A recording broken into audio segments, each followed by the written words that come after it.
Okay, welcome back, everyone. Today we have Mansoor on the show. Mansoor and I have a special connection because we're both Canadians and we both live in Toronto.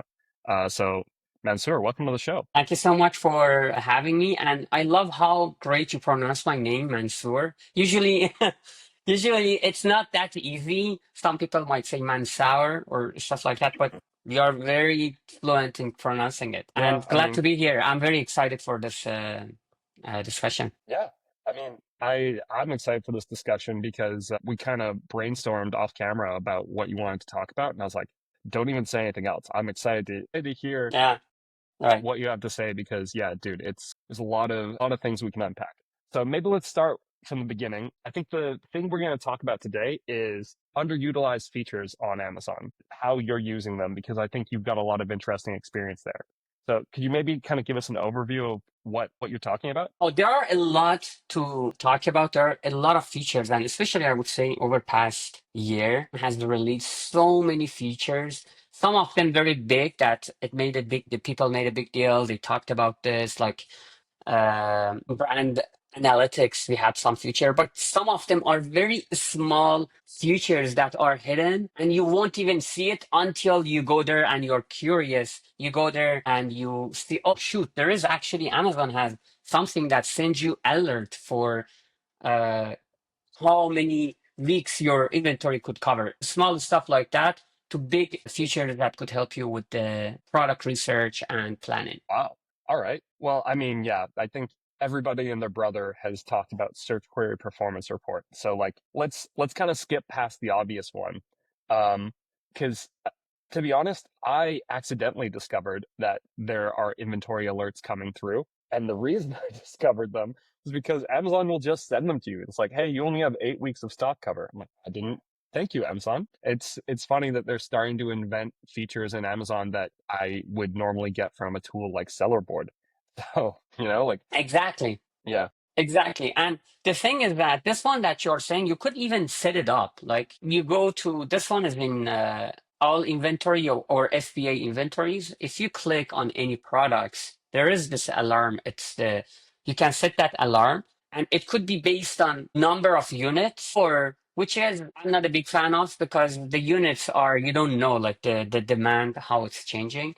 Or the weeks that your inventory could cover. And you can say 4 weeks, 8 weeks. I have set it on 8 weeks for my own product because my lead time is 8 weeks. Amazon sends you an email that, okay, you're getting there. Now, if you want to order it, go ahead and order. Then you can apply that you can customize this for every single variation with different numbers or apply to all with the same number. And there you go, a feature that you can get from Sellerboard, you have directly from Amazon. Yeah. When you use a feature like that, do you ever factor in things like seasonality or how do you think about that?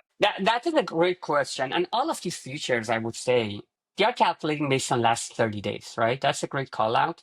And if you Hmm. know you have a product that's going into the season and you need your demand will go up, then of course that 8 weeks is gonna be less. Which interestingly, Amazon has another feature that gives you the forecast of the demand for the future. This for me, it was mind blowing. I'm like, really? Amazon gives you that? If you go, actually, I'm right now that I'm talking with you, I'm going to my listing just to remember where it was. But pretty much what it does is that in your Amazon FBA inventory, when you go to the sales, there is Hmm. somewhere that when you hover over that, there's a graph shows up.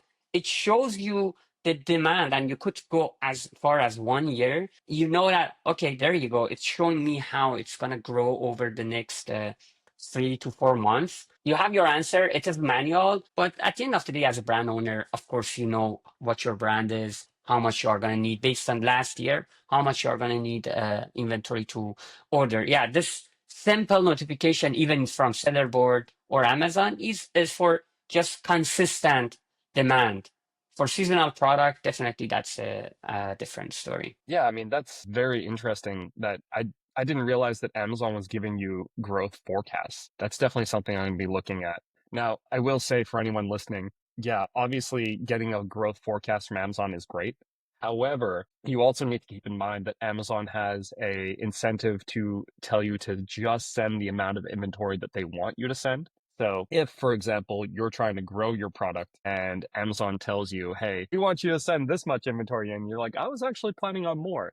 Well, Amazon's going to try to talk you down because they don't want the storage fees and they don't want to incur all the costs that yeah, right? So, Yeah, actually, the way Sean, we do that for our clients is that not necessarily inventory because mostly we are doing with advertising, but the brands come to us and it's mostly bigger brands. I wish we are trying to bring all of the brands, even smaller brands, to do this. Is that let's say it is the end of the year or close to end of the quarter, they are looking for forecast for the next quarter or the whole next year to understand, okay, what revenue goal we have to target. And based on that, we are going to look back, reverse engineer, and say, okay, this is our goal. First, is it possible or not? Then reverse it back to understand how much we have to do in terms of spending. Now, the way we do the forecast, there is this tool I love. It is a Python code from Meta. It is called it is from Facebook for or from Meta. It's a forecasting tool that if you are, it's very easy to work it with Python with all these AI tools that we have. You can easily use it. So we mhm. feed the data of last 2 to 3 years, daily data for our brands. And when you do this, this tool, this Python code is going to give you with some setting that you will have for up to next 12 months. It will tell you that what is your forecast for the data. So we are checking this with the data that we have from past to see how they are relative. But I would say to 5 to 10% deviation, it's pretty good. And we use that for our forecasting. And what happens is that the clients come to us, let's say we have actually this is a real example. They made 15 million in 2024. They came to us and said, we want to go to 25 million in 2025. So if you don't want to argue with them or you don't want to like discuss anything, you're like, okay, let's do it. But we didn't do that. We said, let us forecast from our side and see what would be the results. So we forecast based on the historical growth because what we have is what you have done in the past, right? What has been the growth in the past? What's your historical result in the past? About the future, we don't know what's going to happen. We just rely in the past and your growth in the past. Based on that, we forecasted and we went to, I would say, 10 to 15% growth, which took us to, let's say, around 21, 22 million. Uh, Around 19 million, actually, something from 15 to 19 million. I'm just, the numbers are not very clear in my mind. What was it? But then we saw that you're asking for 25 million, for instance. We are getting to 21 million. We can't achieve the goal that you have. Why do you think you could do that? But at the end, the way we deal with this is that we say, here is the goal we think we could hit, 21 million. Now we have 4 million gap with the goal that you have. How can you achieve that? Well, for let's say you don't work on external traffic, we as an advertisers, the only thing that we could bring these is Amazon advertising, Amazon PPC. So we said, okay, we have to make 4 million extra sales with Amazon advertising. What's the customer acquisition cost? Anyway, we do some calculation and we say, okay, now this is the extra spend you should give us to be able to bring that 4 million. Now, here's your tacos. They're aiming for 15, but with this, it's going to go to 22 because we are spending more than, we are going above the growth that you had. So I'm saying that these type of forecasts are very great for inventory. Yeah, we were talking about inventory. So these forecasting tools for inventory is great as well, that you can forecast your inventory based on the historical growth. Yeah, I mean, that is a very interesting example. In that scenario, were you feeding it API data or were you exporting business reports? How are you getting that data? Great question. No, simply download from business report, but that needs daily report, right?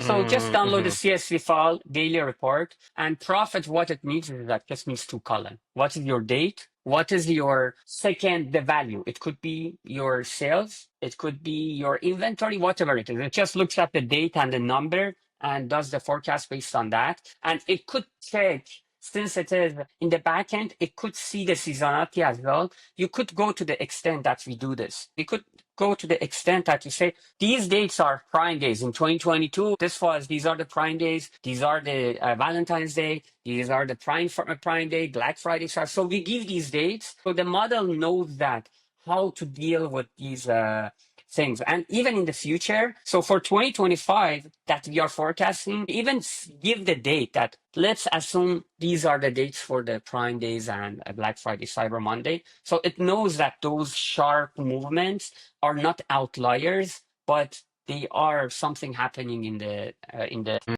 Okay, that makes a lot of sense. yeah. In that scenario, because I'm very interested, did the client say, okay, we want to spend to 25 million, or did they adjust their expectations down based on what you guys told them? They adjust their expectations because 25 is too high.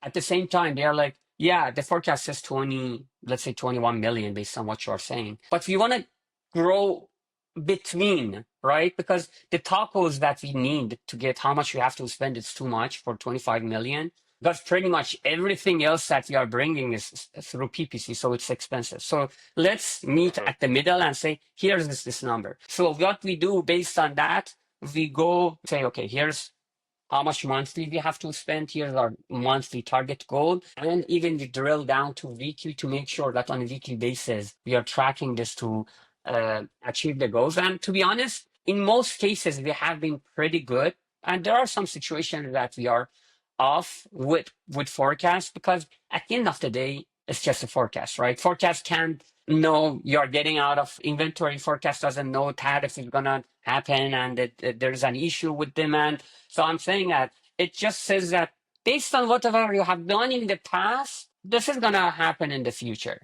So what happens in the future, if there's something out of normal, then that's a thing that you gotta adjust for and understand that you shouldn't trip out that, oh shoot, we are not hitting the forecast, but you gotta figure out what is the reason behind it that we are not hitting the forecast that we had. Is it inventory or is it the market demand? The economy is in a place that the demand is lower. Then yeah, of course, your demand is lower than last year. Of course, you can't expect the same numbers as last year. Um, I had a client that only worked with me for 3 months, and it's because, and they didn't really start talking to us about this until after we had started working together. But we started working together, and then they're like, by the way, um, this is our forecast for the year. I was like, oh, okay, interesting. What's this based off of? And they're like, oh, well, we've been growing 60% per year every single year. And I was like, oh, that's great. And so I said, okay, well, let's see how we do this month. And then next month, I'm going to kind of give you a like crystal ball look into what I think is possible. And so, spoiler alert, we didn't grow 60%. Not because we did a bad job, but we found out very quickly through tools like the Search Query Performance Report and Product Opportunity Explorer, which I think we're going to talk about in a second. I basically was able to show them, hey, you want to grow 60% year over year, but demand is actually down 5%. So your plans are to convert at a 60% higher level than you did the previous year with the same catalog? And they're like, yes. And I was like, and you want to raise prices? And they're like, yes. And I was like, interesting. I don't think that's going to work. And so, that was a very brief period of time that we worked together with this company. But you know what? At least when I look back at this, I'm like, I really should have asked if they had a forecast before we started working together because Yeah. and yeah, or I should have provided a forecast. Like that's a really interesting thing that you guys are doing with the profit tool. Because yeah, that's such a Well, that funny is something experience. that we have come to conclusion. That's actually our goal for this quarter. We work with EOS, Entrepreneurial Operating System. I don't know if you know about that as a or no, but every quarter we have, let's say we call the goals, we call them rocks. So one of the rocks that I have for this quarter is that to build this forecasting in our process. So we do this for every single client, not just big clients, because usually this is a discussion we have with for big clients, but there's no reason small clients shouldn't do this because if you have a goal, you know that, okay, this is how much I have to spend. And you have something to look into that. Okay, am I achieving this? Am I getting close or no? On a daily basis, you're just adjusting, or even us as our advertisers, we are just adjusting the spend based on how we are performing, or no, we are moving toward the goal. I want to get back to the note that you mentioned, the client that you mentioned, 60% that they wanted to grow. That is a mistake that I have seen from some of brands. I'll make an exaggerated example. If you are selling $1,000, what is 60% growth? Adding 600 sales, right? It is doable. If you are doing 100,000, 60% is K. So I'm Hmm. saying that when you are smaller, the growth of 60% is easy because the numbers are easy and you're penetrating to the market. But as you grow, at some point, that 60% is not doable because you have got to a point that numbers are much higher. So I'm saying that sometimes looking at this as an absolute number is more crucial than just looking at, oh, we grow 60%, we have to grow the 60% as well. First of all, is there a demand in the market? Is it possible to grow 60% now that you are in this position in the market, or no? But what I'm getting with this is that 60% could be misleading in different time periods. It depends really. If you are small, 60% is, it could grow you 200%. If you get bigger, doesn't mean if you always grow 60%, we might be able to grow you 10%. But in reality, 10% is a great number, but not 60% is not going to be possible. Yeah.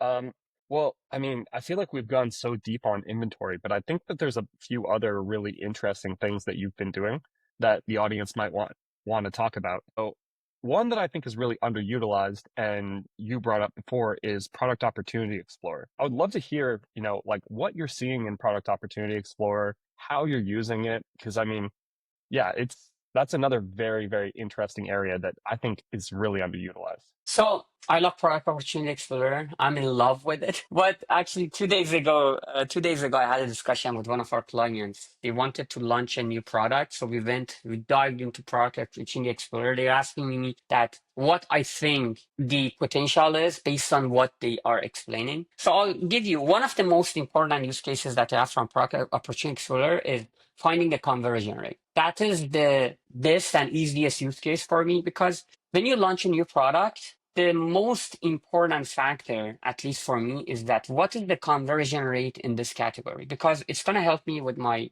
ranking and advertising and also calculating the initial budget. Because when I have the conversion rate, I know how many clicks I need to generate sales. I know roughly what's the cost per click. And also, for the launches, we usually have a goal that in a month, let's say we want to get to 1,000, 2,000 sales to be in this position in the market. So we reverse engineer everything. The only piece that is missing is conversion rate. And Product Opportunity Explorer is great to give you this because in Product Opportunity Explorer, you have two tabs, which one for every niche for anyone. I assume everyone knows what's the Product Opportunity Explorer, but this is the dashboard. You search for any keyword, Amazon shows you all the niches related to that keyword. Then you dive deep into, when you click on each niche, it shows you the products in that niche. So let's say dog shampoo. It shows you all the products that getting 80% of the clicks in the market, not every single product, but products that getting 80% clicks off the whole market, which recently I saw somewhere they have changed it to 90% clicks. So pretty much all the products that getting, let's say, 90% of the clicks, so main products, search terms that are generating 90% of the clicks in the market. And the trend is amazing. That trend shows you what is the seasonality, which I'm going to go back to that. Let's take a step back. In the product tab, you get the clicks of each product for past year.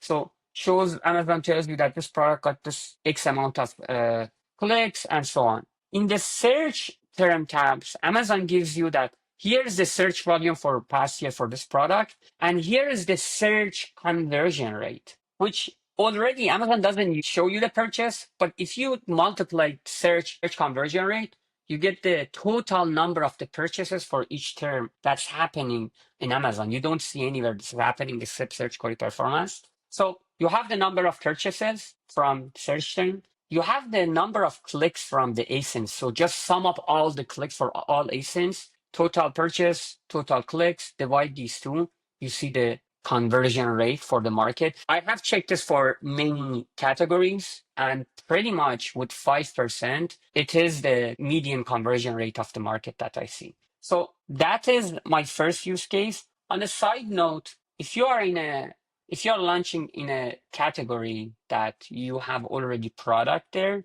under advertisement console, there is this brand metric for each subcategory that you can see what's your conversion rate compared to category median and tops. If you're already in that subcategory, go to brand metrics. You don't need product opportunity explorer for conversion rate. But if you are launching a product in a category that it's completely new, I have even a template in my LinkedIn post. You can find it probably. If not, reach out to me. I'll send you that template. So that is it so far. Do you have any questions, Sean, before I continue? mean, I think the main thing that I was wondering is like, at what point are you looking at your like the median conversion rate? Is this when you're first ideating the product? Is it once the product's already about to go to market? Where in your process are you starting to use Product Opportunity Explorer? Or is it the whole time? Like talk to us about that a little bit. So, uh, the whole time, but in terms of the ideation is very crucial, and I'll tell you why it becomes important. So with this client that they launched 3 weeks ago another product, and they are saying that like why you are not converting? What is going on? Like this is not going good. So they asked me, I jumped on a call with them. I checked right away the product opportunity explorer, got the conversion rate, and I looked at them. I'm like, actually, you're performing pretty good. You're pretty good. What do you mean that you're not performing? Their conversion rate was around 4%. And by default, they're like, oh, it's not good. When you look at the conversion rate of the market, it was 2.5%. And I told it was something like inflatable mats or so. I don't remember. It is a product that everything is there are so many different designs and patterns. So the customers that they search, they don't purchase from top of the search. They go all the way down because if you are a parent, you want to buy something which is cute. So you're not gonna, and you have a different kind of taste. So you're not gonna buy anything random with high reviews. You're just saying that, oh, is this design that I like or not? Is this the pattern or color that I like or not? So they keep exploring. I call them exploratory product. So they keep exploring, they click, they move on to the next listing, they click, they look at it, and then they end up buying. Meaning, in these niches, the conversion rate is very, very, very low, which you saw it was percent. So if you're at 4%, is good. But how it is going to help me?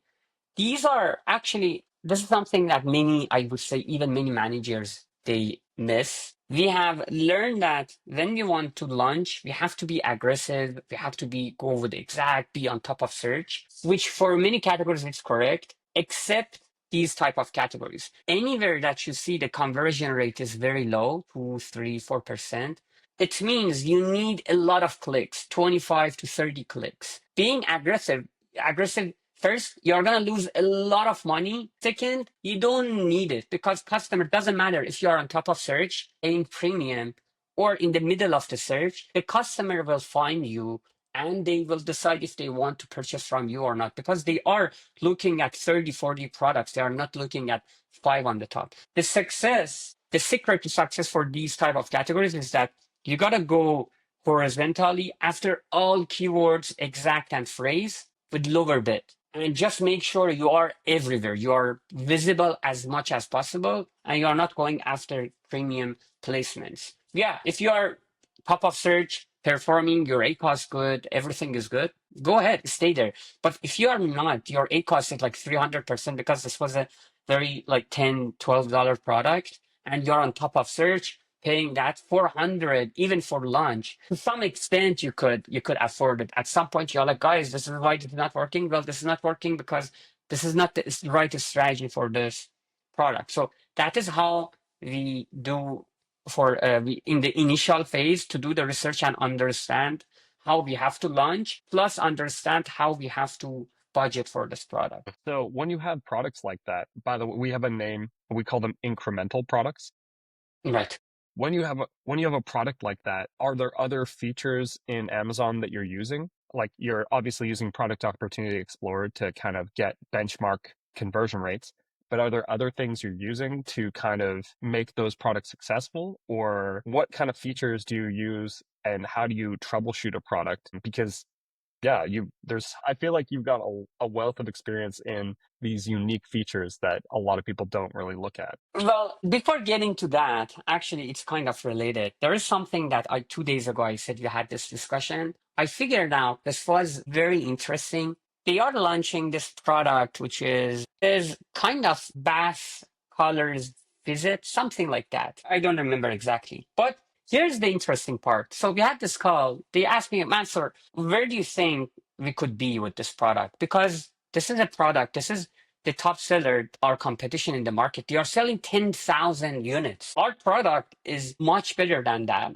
We think we could easily compete with them. And really, it was a very unique product. And I'm sure they could compete with them. Then we go to product opportunity. I search for the niches and we go to the niche that they are. This product, let me see if I can find it here. Anyway, this product that's selling 10K, getting 40% of the market share in that niche. But I'm looking at the whole niche. I'm like, from what I see, this is a niche that it is generating like 600 max in a month in sales because I'm looking in the Product Opportunity Explorer. If you go to the trends, it shows you the weekly search volume. You have the search conversion rate. You just multiply for 1 week and average out. You can see in a month. I'm like, interesting. This is just generating 800 per month. How this product getting 10,000? Then you go, if you click in that product in Product Opportunity Explorer, it takes you to another page. So it shows you some data about that product. One of them is the number of clicks that they are getting, like trend, how many clicks they are getting weekly, which is pretty good. It has other use cases. We could talk about that. But when you scroll down all the way down in that new page, it shows you all the niches that product is showing up. So we saw that product with 10K sales showing up in 10 other niches. One of them is toys for the bathtub or bathtub just colors. It's things that they might not initially target them. I told them, listen, I don't think you're going to compete with them in a short time. You won't be able to compete with them and you don't expect to get to 5,000 sales because this brand, what they are doing, they have ranked in all other niches and they are a vast majority of these keywords that they are targeting, and they are not just generating sales from this niche,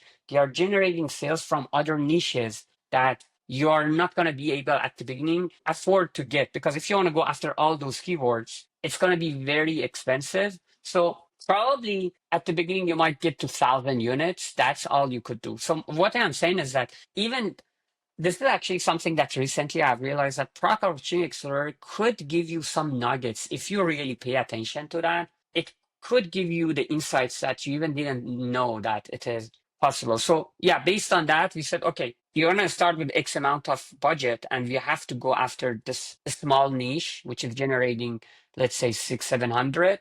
Let's go with that. And also, yeah, we will be able to generate some sales from targeting that ASIN as well. So max, you might be able to get to 1,000 to 1,500 units per month in months 1 or 2. So I'm saying that that's another way that you could use it. But the trend is pretty good for you guys to, in the Product Opportunity Explorer, first to see the weekly trend of the market. And second, roughly understand how many sales are generating in that market. One note though, the sales and that you are seeing here are just from search. It's not calculating product detail page sales. It's like how search query performance is calculating the sales. So from customer clicking, searching, clicking, and purchasing the same product. So just keep that in mind. The variation, product detail pages sales are not here. Anything generated from the search directly. That makes a lot of sense. And honestly, the one thing that came to mind is whenever you see a product that's generating an outsized number of sales from the rest of the market, I always look at that and say, okay, that's a great candidate for a single product target campaign where you just have one ASIN and you're targeting all placements and really just taking advantage of the fact that they're spending so much money to rank in all these places, you're like, great, I can't wait to draft off of that success. Yeah, I know. Yeah, but Actually, one of it's so hard to, yeah. Sorry, go yeah, ahead. actually, to your point, one of their team members said that, okay, great. We just target this product and generate 2,000 sales from them. I was like, first of all, we don't know yet. We can't really rely on that because, especially at the beginning, that you don't have that much social proof. Second is that we think we have done Peakful and we think this product is better than them. But in reality, usually I've realized that even tools like Peakful, whatever you do there, it's not, the results are not exactly the same as what you see on Amazon and what customers do in reality. So that is the assumptions that you are making. I would say, let's be conservative. Don't get really excited about that. Third, which is the most important, let's say we are generating, I'll do easy calculation, 1,000 units from just targeting this single campaign. If your conversion rate is 10%, how many clicks do you need? You need 10,000 clicks. And okay, your cost per click is around 1.5, 2. So you have, just know that you have to spend 20,000 to generate 1,000 sales. Does that make sense or not? We could talk about this. So that's something else that you got to always go deep instead of just saying, okay, we create 1,000. Yeah, we could create 1,000. Let's say we create 1,000. How much you have to spend? This much. Is it doable for you? Can you guys afford it? This is going to be our A cost, or whatever you create from here, it's going to be your tacos because these are the direct sales you are generating, right? So if your A cost is 30%, the way I would look at it is that from this group, it is, since it is, let's say it's incremental sales, in reality, your tacos is 30%. I don't know. Hopefully, I'm clear by what I mean, but I'm saying that you got to calculate and see if those numbers make sense for you. Yeah, and I mean that's the thing that's so interesting is a lot of people don't realize how much data is sitting there in Amazon that you can use to actually create a useful forecast and make some like useful decisions about what you're going to do for this launch. So, I mean, at this time I mean, I feel like we could go for another 5 hours, but we're kind of getting towards the end of where we close off these podcasts, and I like to ask people, do you have any hot takes or kind of like truth bombs when it comes to some of these underutilized features on Amazon? And there, well, one of my hot takes is that I feel like for all, we have all these tools for keyword research and stuff like that. I'm like, the brand metric, the top search terms, is everything that you need for your keyword research. You don't need any single tool for your keyword research because all these tools that they do reverse ASIN, brand